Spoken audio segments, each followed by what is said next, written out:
안녕하세요. 백세인생 김희우입니다. 매주 이 시간에는 치매에 대해서 알아보고 있는데요. 우리가 치매 발병을 경계하는 이유는 아마 치료 방법이 없다고 생각하기 때문이지 않을까 싶어요. 그런데 치매에도 치료법이 있다고 합니다. 그래서 오늘은 치매 치료 방법에 대한 이야기를 한솔희 교수님과 나눌 텐데요. 먼저 교수님 모시겠습니다. 교수님 어서 오십시오. 안녕하세요. 안녕하세요, 교수님. 반갑습니다. 교수님, 치매도 치료 방법이 있나요? 글쎄, 지금까지는 이제 진단하는 것으로 사실은 끝나기 일쑤였는데요.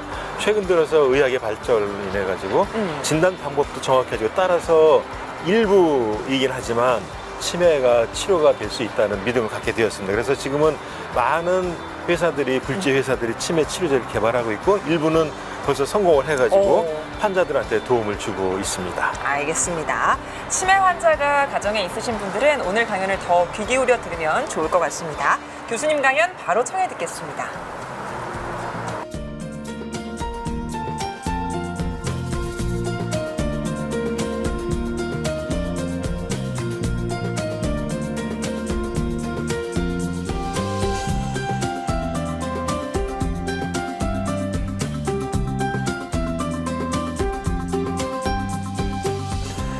지난 시간까지는 이제 치매를 어떻게 진단하는가까지 이제 알아봤습니다. 이번 시간에는 그럼 이렇게 진단된 치매가 있을 경우에 그 환자를 어떤 방법으로 치료할 수 있는가, 그리고 이 치료가 과연 가능한 병인가에 대해서 한번 알아보도록 하겠습니다.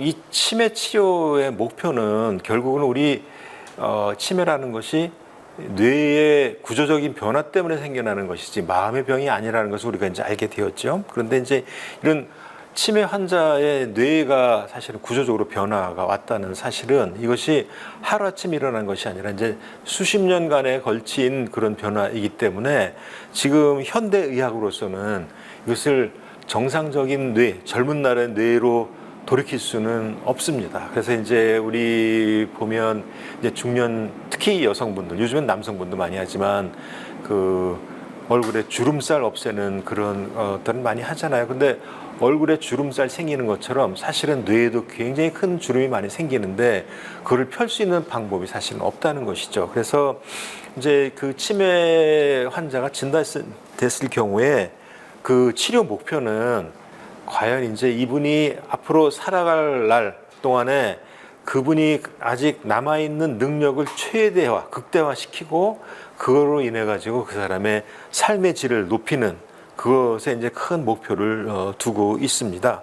그래서 실제로 우리가 어떤 병이 있을 적에 이 병을 치료하는 데는 두 가지 방법이 있어요. 하나는 증상을 완화하는 완화요법이고 증상 치료를 하는, 그래서 우리는 증상을 대체한다 해가지고 대증치료라는 말씀을 많이 드리고, 또 하나는 병의 원인을 근본적으로 없애는 그런 근원치료. 그래서 근원치료를 하게 되면 병이 발생이 되지 않게 아예 막거나 이미 병이 발생이 됐더라도 병의 진행을 억제할 수 있는 방법이 있겠죠. 실제로 안타깝지만 우리가 지금 독감도 그렇고 감기도 그렇고 인류가 지금 수천 년 동안 알아왔지만 감기 지금 특효약이 없어요. 왜냐하면 이제 감기는 아플 만큼 아파야지 낫거든요. 근데 이제 지금 감기 치료제라는 것은 보면 아픈 동안에 증상을 많이 완화시켜 주는 것이죠. 그래서 이제 가래가 많이 생기면 가래 삭히는 약, 기침이 많이 나면 기침을 멈추는 약, 머리가 아프면 두통약을 쓰고 열이 나면 해열제를 써서 증상을 없애주는 거예요. 그런 걸 우리가 대증요법이라고 그럽니다. 그다음에 이제 그러면은 어떻게 하면 감기를 완치할 수 있는가? 그래서 사실은 원인 바이러스를 잡는 항바이러스제를 만들어서 그거를 투여하면 되는데 이게 쉽진 않고, 그다음에 약물 투여하는 그 기간이 이번에 감기는 기껏해야 짧게는 2, 3일 정도 앓으면은 낫기 때문에 이제 우리가 관리만 잘하면 후유증 없게 하는 것이 이제 감기 치료 목표 아니겠어요?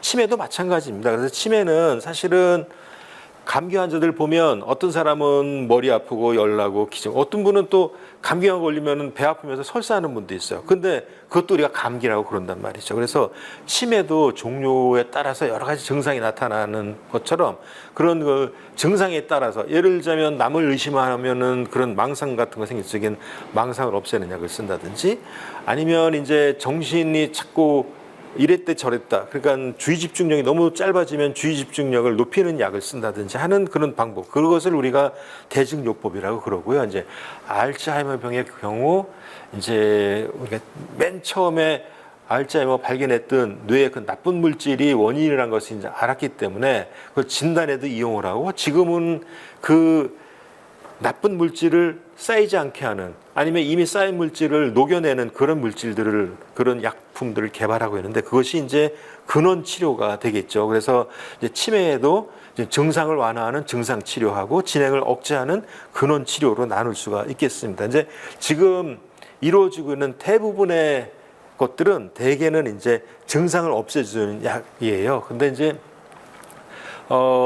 사실은 이 치매 연구자들이 즐겨 보는 이런 연구 잡지 중에 하나인데요. 이 잡지에서는 매년 5월이 되면 지금까지 이루어진 지난해까지 이루어진 새로운 발견이라든지 치료법에 대해서 이렇게 한번 살펴보는 그런 논문을 매해 싣고 있어요. 근데 조금씩 이제 가지수가 늘어나고 있는데요. 지금 지난 5월 초에 나온 이 논문도 보면 굉장히 많은 뭐 한 200여 가지 되는 약물들이 지금 개발이 되고 있는데 사실은 그 중에 거의 99%는 되게 실패를 합니다. 그만큼 치매약 개발이 상당히 어려워요. 그래서 이제 금년 초에 발표된 걸 보면은 지금 143개의 약물이 지금 개발 중인데 조금 전에 말씀드린 치료제 중에 지금 대부분의 제약회사들이 힘을 쓰고 있는 것이 병의 진행을 억제하거나 아예 발병을 하지 못하게 하는 그런 근원 치료를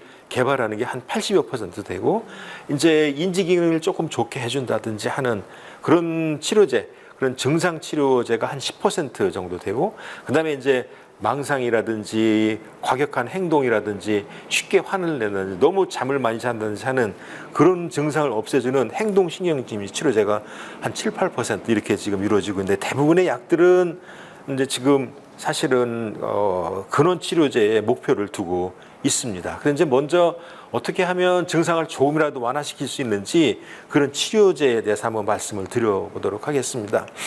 그리고 우리가 치매 증상 중에 우리가 개선할 수 있는 것은 이런 기억이 없어진다든지 그다음에 새로운 것을 배우는 능력도 없어지고 그다음에 주의 집중도 안 되고 그러는데 사실은 머리가 좋아지는 약이라 할 수가 있는데 그런 약들은 사실은 아직은 없어요. 왜냐하면 만약에 그런 약이 개발이 된다면 정말 금세 세계 최고의 부자가 될 수 있어요. 왜냐하면 학생들 시험 보기 전에 하나 약 먹고 책 한 번 보면 다 외울 수 있지 않겠어요? 근데 그런 약은 세상에는 없습니다.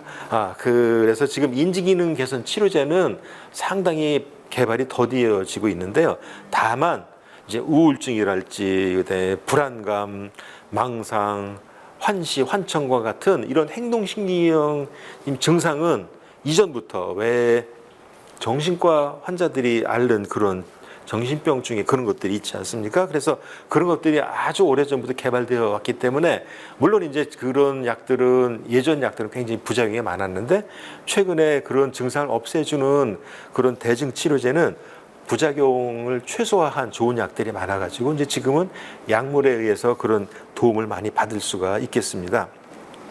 그런데 이제 대증 치료제 중에 지금 가장 많이 쓰고 있는 이런 알츠하이머병 치료제들을 보면 그 알츠하이머병이 생긴 원인이 이제 신경세포가 많이 죽어서 숫자가 줄어들기 때문에 한 신경세포에서 다음 신경세포로 전달되는 그런 신경 전달 물질이 적어져서 생긴다고 그랬잖아요. 근데 이 우리 신체라는 것이 아주 묘해서 적게 나오지만 이거를 다시 재순환해서 쓰기 위해 가지고 적게 나오는 거를 그중에 많은 것들을 이렇게 깨부셔서 다시 재사용하려고 그래요. 그런데 100개 나온 사람이 그중에 일부를 다시 부숴 가지고 원료를 재사용하는 거하고 20개밖에 남지 않았는데 그거를 부숴서 재사용하는 거하고는 많이 다르지 않습니까? 그래서 지금 나오는 약들은 요 20개, 30개 남은 것들을 못 부수게 하는 약이에요.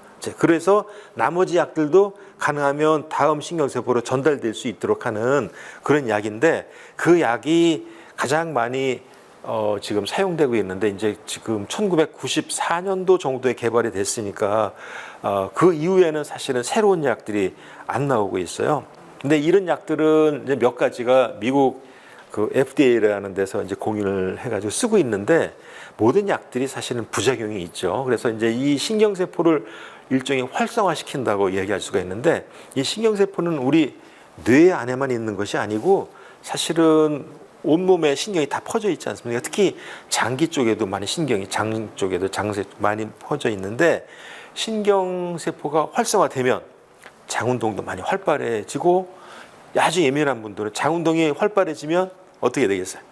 설사가 잘 생기죠. 배도 아프고. 그래서 제일 큰 부작용이 속이 메시껍다든지 설사를 한다든지 배가 아프다든지 그런 거예요. 그래서 그게 너무 심하면 약을 복용할 수가 없죠. 그래서 이제 그거를 피해 나가는 방법으로 이제 먹지 않고 이제 스포츠 파스처럼 몸에 붙이는 약물을 이제 경피 흡수라고 그러는데 피부로 흡수하는데 그 성분을 파스 성분에다 녹여가지고 피부에다 붙이면 그것이 이제 장을 거치지 않고 바로 흡수가 되지 않겠어요? 그래서 그런 방법도 지금 쓰고 있습니다. 그런 것들이 이제 대증 치료제들이고요.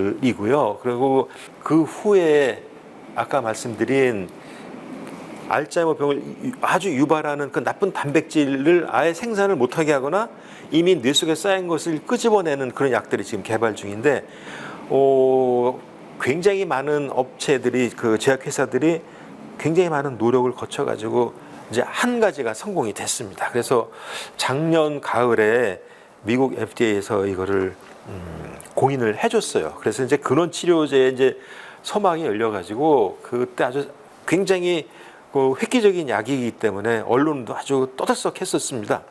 그런데 그 원인 물질을 억제하는데 다른 사람 눈에도 띄게 이미 치매가 벌써 온 사람한테는 원인 물질 억제를 해도 소용이 없는 것이 머릿속에 많이 쌓여 있죠. 근데 머릿속에 쌓여 있으면 그 자체 때문에 문제가 되는 게 아니라 이 독성 물질들이 신경세포를 죽여 없애는 거잖아요. 근데 이미 신경세포 많이 죽어 없어졌는데 그때 원인 물질을 제거한들 이미 죽은 세포를 살릴 수는 없지 않습니까? 그렇기 때문에 아주 치료 시기가 굉장히 중요해요. 그래서 이 질병의 진행을 억제하기 위해서는 다른 사람 눈에도 저 사람 혹시 치매하냐 이렇게 띄일 때는 벌써 늦었단 말이죠. 그때는 대증요법, 증상 완화요법밖에는 못 쓰고 그 전 단계 경도인지장애, 아직 치매까지는 가지 않은 경도인지장애 때 이 약을 쓰면 경도인지장애에서 치매로 진행하는 것을 막을 수 있겠다. 이제 그것이 최근에 약 개발사들이 가진 생각이에요. 그래서 이제 거기는 여러 번 지난번 강의부터 나오는데 아밀로이드하고 타우 단백이라는 것을 이제 아예 근원적으로 없애는 그런 약들을 지금 많이 이제 개발을 하고 있는 겁니다. 그래서 실제로 대부분의 아까 약들 중에 거의 80%가 그런 근원 치료제에 매달려 있다고 제가 말씀을 드렸는데 이 수십 개 중에 아두카누마브이라는 약이 이제 처음으로 세상에 나왔는데요. 이것은 개발 단계부터 미국 FDA에서 공인받을 때까지 10년 이상이 걸렸어요. 그리고 개발 비용이 우리 돈으로 약 7조 원 정도 들었어요. 그러면 여러분 생각해 보십시오. 그렇게 시간과 돈과 노력이 엄청나게 든 약품이니까 이 약을 굉장히 비싸게 받아야 되겠죠. 개발비를 자기네들이 회수를 해야 되니까. 그래서 실제로 처음에 이 약물이 나왔을 적에 미국에서 굉장히 말이 많았어요. 왜냐하면 거의 1인당 이 치료비가 1년에 1억 가까이 들었어요, 우린.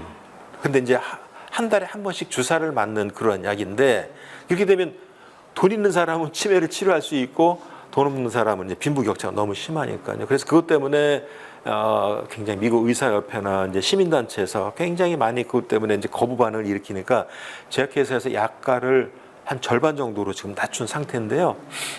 우리나라에서도 이제 저희 병원을 비롯한 몇 대학병원에서 이 약 개발에 참여를 해가지고 임상 연구를 우리나라에서도 했습니다. 그런데 이제 아직 우리나라에는 들어오지 않고 있고요. 이제 우리나라에 들어와도 문제는 역시 약가 때문에 상당히 문제가 될 것 같고 이것은 이제 이것도 또 100% 안전한 약은 아니에요. 왜냐하면 뇌 안에 들어있는 그 아밀로이드라는 독성 물질을 이제 요새 유행하는 항체죠. 항체를 집어넣어서 그 나쁜 독성 물질을 꺼집어내 가지고 신체 밖으로 끄집어내야 되는데 작은 뇌혈관을 통해서 미세혈관을 통해서 이게 나오다 보니까 너무 많이 나오면 혈관이 찢어지거나 터지거나 하죠. 그래서 이제 염증도 생기고 출혈도 생기고 그러기 때문에 그거를 미리 증상이 나타나기 전에 그것을 알아보기 위해 가지고 약물을 사용하는 중간에 중간중간 MRI를 촬영을 해봐야 돼요. 근데 그것도 굉장히 큰 비용이잖아요. 그렇기 때문에 약물 비용도 크지만 약물을 사용하면서 안전성을 확보하기 위해서 미리미리 부작용을 차단하기 위한 그 검사 방법이 지금은 MRI밖에 없기 때문에 너무 지금 사실은 치료비가 많이 들어가는 그런 거예요. 아마 이제 실제로는 지금 후발 주자들이 경쟁을 하고 있기 때문에 아마 이제 경쟁이 생기면 약간은 자연적 낮아지게 되니까요. 그래서 이제 그런 점에 있어서는 좀 고무적이라고 할 수가 있어요. 그래서 이 약이 나오자마자 뭐 이 과학 잡지의 표지를 차지할 만큼 이제는 알츠하이머 병의 타겟은 치료 목표는 아밀로이다 해가지고 이제 큰 이런 사진도 실리고 그런 적이 있는데 결국은 이런 독성 아밀로이드를 제거하는 약이 여러 가지가 있는데 그 중에 최초로 이제 그 공인을 받은 약이 이런 그 아두카누맙이라는 그런 항체입니다. 그래서 실제로 이거를 보면은 초기 단계에 이제 쌓이기 시작할 적에 이 약을 사용을 하면 더 이상 쌓이지 않고 조금 쌓이는 것은 빨리 끄집어내니까 부작용 없이 생길 수가 있는데 진행된 상태에서는 사실 거의 효용이 없어요. 그래서 치료 시작점이 굉장히 중요해요. 증상이 나타나기 전에 치료를 시작해야 된다. 다만 우리가 이 독성 물질이 있는지 없는지 여부를 아밀로이드 페트라는 검사를 한다고 그랬는데 그 검사를 하면 이 사람이 뇌 안에 독성 물질이 쌓여있는지 안 쌓여있는지 알 수가 있으니까 그래서 그걸 보고 이제 증상이 있고 그다음에 뭐 그런 아밀로이드 쌓여있고 이런 사람이라고 다 치료가 되는 것은 아니고 실제로 증상이지만 미약한 거 아직 사회생활에 지장이 없을 정도 예를 들자면 경도인지 장애 상태에는 이제 기억력만 깜빡깜빡하고 일상생활에는 지장이 없는 상태 이런 경우에는 아주 좋은 치료 대상자가 될 수 있겠습니다. 그래서 이제 이게 이제 개발 단계 때 보면은 사실은 약물을 개발할 적에는 여러분 그 위약이라는 거 아시죠? 그래서 이제 가짜 약이야. 그 환자를 둘로 나눠 가지고 반은 진짜 약을 쓰고 반은 가짜 약을 씁니다. 그래야지만 진짜 약에 의해서는 효과가 있고 가짜 약을 썼더니 환자가 점점 나빠지는 걸 우리가 확인할 수 있지 않겠어요? 그래서 이제 하는 건데 실제로 처음에 그 약을 개발해 가지고 가짜 약을 쓴 사람하고 진짜 약을 쓴 사람하고 진행하면서 그 아밀로이드를 검사를 해봤더니 굉장히 차이가 났어요. 그래서 보면은 농도를 그러니까 더 많이 쓸수록 더 많이 뇌 안에서는 이제 없어지는 걸 우리가 알았기 때문에 그걸 사용을 했는데 저희도 그 연구를 하면서 환자분 어떤 분 경도인지 장애 때 이제 그 뇌 안에 나쁜 단백질이 쌓여 있다는 것을 알고 이제 그분한테 이제 우리는 그때는 당시에는 몰랐어요. 이분이 진짜 약을 쓰는지 가짜 약을 쓰는지는 몰랐는데 환자 보호자분이 한 6개월 지나서부터는 굉장히 올 때마다 이렇게 웃음이 떠나질 않아요. 왜냐하면 우리 집사람이 뭔가 자꾸 이전에 의욕이 없었는데 뭘 자꾸 하려고 그러고 요즘에는 이제 밥도 지으려고 하고 그다음에 뭐 세탁기도 돌려요. 그다음에 모든 일에 짜증을 냈었는데 그게 없어졌어요. 그래 벌써 이제 증상이 개선이 되니까 보호자분은 굉장히 좋아하시더라고요. 그래서 이제 나중에 임상시험이 끝나고 나서 이제 누구는 진짜 약을 썼고 누구는 가짜 약을 썼대 밝혀지고 그다음에 이제 이 약물 치료 개발에 있어서는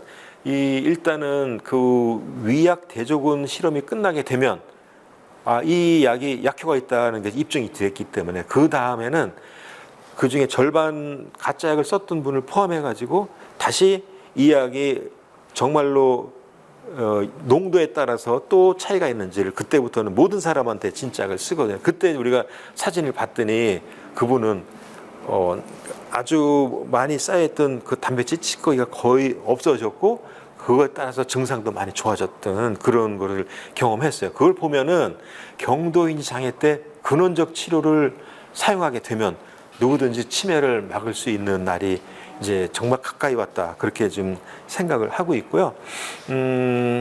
실제로 이 약을 쓰면서 한 가지 이제 걱정은 많이 쌓인 사람일수록 부작용이 더 많이 나타나겠죠. 왜냐하면 더 많이 나오니까. 그래서 이제 우리가 중간중간에 MRI를 찍어봤는데 사실은 지금까지는 중간에 MRI 찍어보면은 치료 전에는 없었던 것을 볼 수가 있어요. 그 중간에 보면은. 그래서 새 나와가지고 어떤 분들은 출혈이 있기도 하고 또는 염증 반응이 있기도 해요. 그런 걸 보면은 지금은 어떻게 돼 있냐면 약을 쓰는 중간에 MRI를 촬영했는데 부작용이 나타날 그런 조짐이 보인다. 그러면 약물 투여를 중지를 해요. 그래가지고 그 다음에는 이제 1개월 간격으로 MRI를 쭉 찍어가면서 그 부작용이 났던 것이 없어졌다는 걸 확인을 하고 다시 약을 쓰거든요.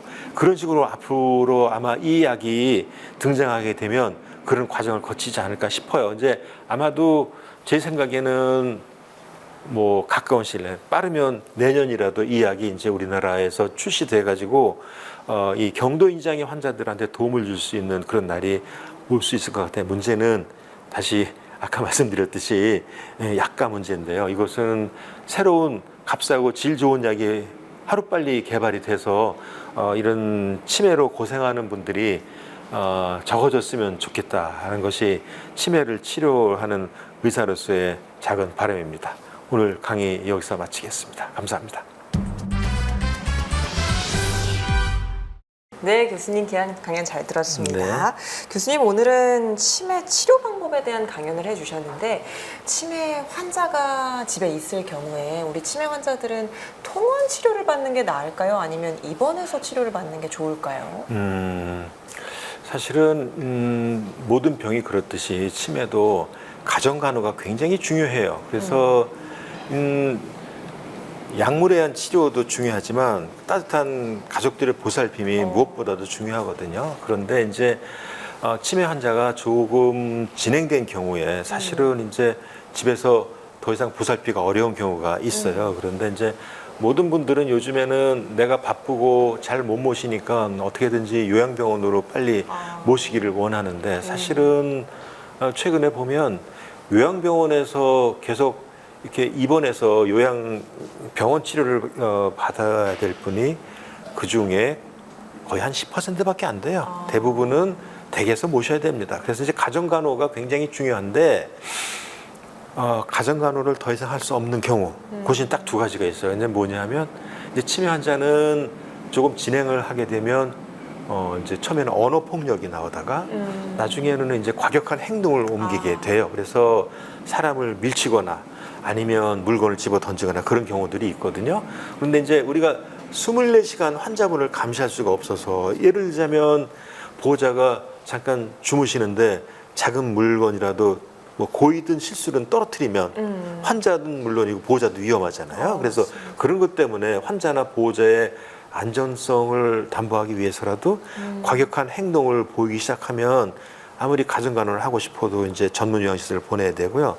다른 하나는 사실은 입에 담기가 좀 그렇지만 이제 대소변 관리가 잘 안 될 때 어느 정도는 우리가 화장실을 자주 모시게 가고 또는 기저귀 성인용 기저귀를 채우거나 이렇게 하면 초기 단계는 그게 가능해요. 그렇지만 그렇게 한다 하더라도 더 이상 그것이 안 되는 경우들이 있잖아요. 이제 환자분이 기저귀를 뽑아버린다든지 해가지고 도저히 그런 기저귀로도 관리가 안 되는 대소변 관리 같은 경우는 그 경우에는 부득불 댁에서 모시고 싶어도 다른 전문 요양시설을 보내는 사실은 그 두 경우 이외에는 가능하면 힘드시더라도 댁에서 모시는 것이 답입니다. 그렇군요. 알겠습니다. 교수님의 강연을 매주 들으면서 우리가 치매에 대해 갖고 있었던 잘못된 오해나 또 새로운 치료 계획들도 세울 수 있어서 많은 분들이 도움을 받고 계실 거예요. 근데 오늘 강연을 들어보니까 사실상 치료대도 적은 상황이고 비용도 만만치 않은 상황에서 정말 더 예방이 그렇기 때문에 더 중요하겠다 이런 생각이 드는데 교수님 어떠신가요? 정말 맞는 말씀이고요. 그래서 예전부터 그 한대박의 예방이 한 말의 치료보다 낫다 그런 거 있어요. 그래서 실제로 예방이 그만큼 중요하니까 그 중요한 것은 다음 시간에 말씀드리도록 하겠습니다. 알겠습니다. 다음 주에 치매 예방에 대한 내용 기대하는 마음으로 기다리고 있겠습니다. 네, 함께 해주신 백세인생 가족 여러분 고맙습니다. 오늘도 주님 안에서 승리하는 하루, 건강한 하루 보내시고요. 저는 다음 이 시간에 다시 찾아오겠습니다. 건강한 백세인생을 위하여!